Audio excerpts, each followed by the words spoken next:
Crisis in the automobile industry.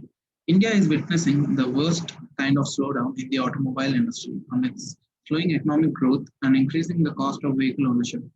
Given its strong backward and forward linkages with other industries and services, a slump in the sales of cars and bikes will pull down many upstream and downstream industries and services including parts and components, steel, tire, and retailing, among others.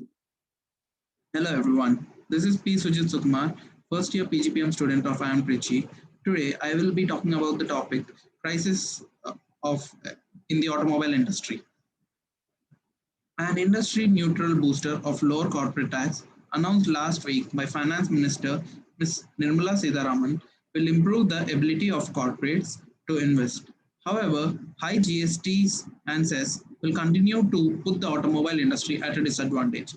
Moreover, the package doesn't address the problem of demand deficiency that calls for deeper cuts in GST that will make many bikes and cars cheaper and possibly personal income tax cuts that will improve buyers' ability to buy.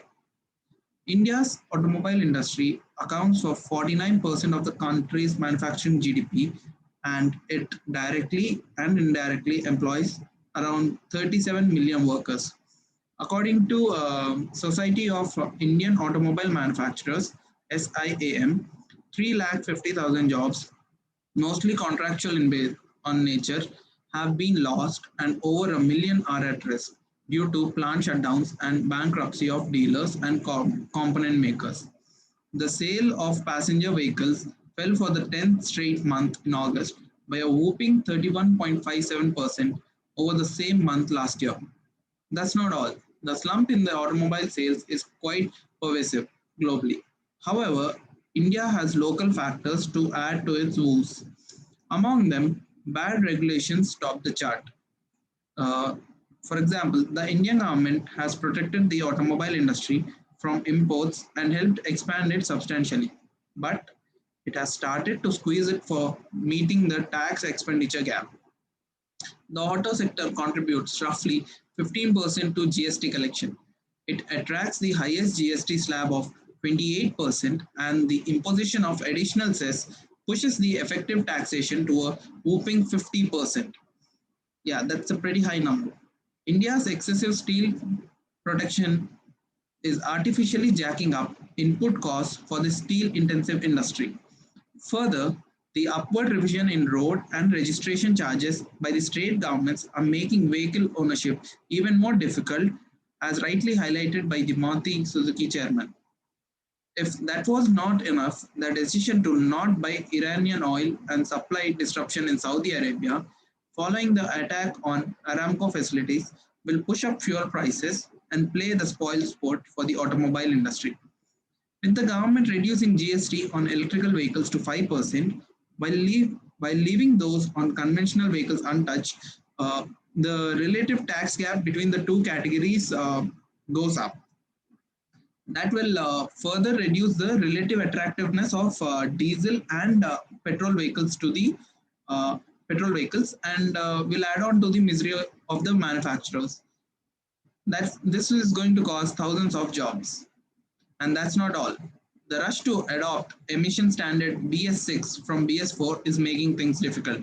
Yes, as only BS6 compliant vehicles will be allowed to register from April 1st this year, prospective buyers want to wait till the very end of hefty discounts on BS4 vehicles or better buy BS6 as the resale value of BS4 vehicles is likely to take a hit once new emission norms are enforced. Besides, the adoption of BS6 needed to reduce air pollution will increase the cost of the vehicles and further depress demand. The rapid expansion of metro trains further reduces the demand for cars. Even those who want a car can easily go for a Ola or an Uber. Amidst the ever increasing hustle of navigating traffic and shortage of parking space, to add to that, insurance premiums have gone up substantially. Moreover, the liquidity crunch in the shadow banking space has dragged down demand and will continue. The near crash price in the near crash in prices of most agricultural commodities, aggravated by demonetization and the resultant cash crunch, has inflicted serious damage on the rural economy. from which it has not yet recovered. That is adversely affecting the demand for the two wheelers, tractors, and entry level cars. To make things even more worse, one can't foresee the rural economy reviving in the short run. The growing popularity for Ola and Uber has no doubt reduced the need for having personal vehicles, and that might be affecting car sales. As the finance minister observed, however, the government can't shrink the responsibility for adding to the list of poor regulations. Expensive steel and fuel, along with high GST and cess, lie at the root of the auto sector slowdown, which only the government can be able to fix. The industry is right about demanding a reduction in GST. However, the government remains non-committal given its poor finances accentuated by the shortfalls in tax collection, and now corporate tax cuts is a slowing economy. Yet GST cut is the minimum that needs to be on part of the government. That would mean a short run hit on tax revenue, but increased sales volume should make up for the lower GST rate. Despite the worsening slowdown, customers have responded enthusiastically to budget SUV offerings by new entrants such as MG and Kia Motors. That some auto companies are doing better than others offers lessons for players in a cost conscious market where buyers want more for less. Auto companies will need to align their product portfolio to changing consumer preferences. This is not something that the government can fix. This is something that the manufacturers should be able to fix. Finally, uh, thank you.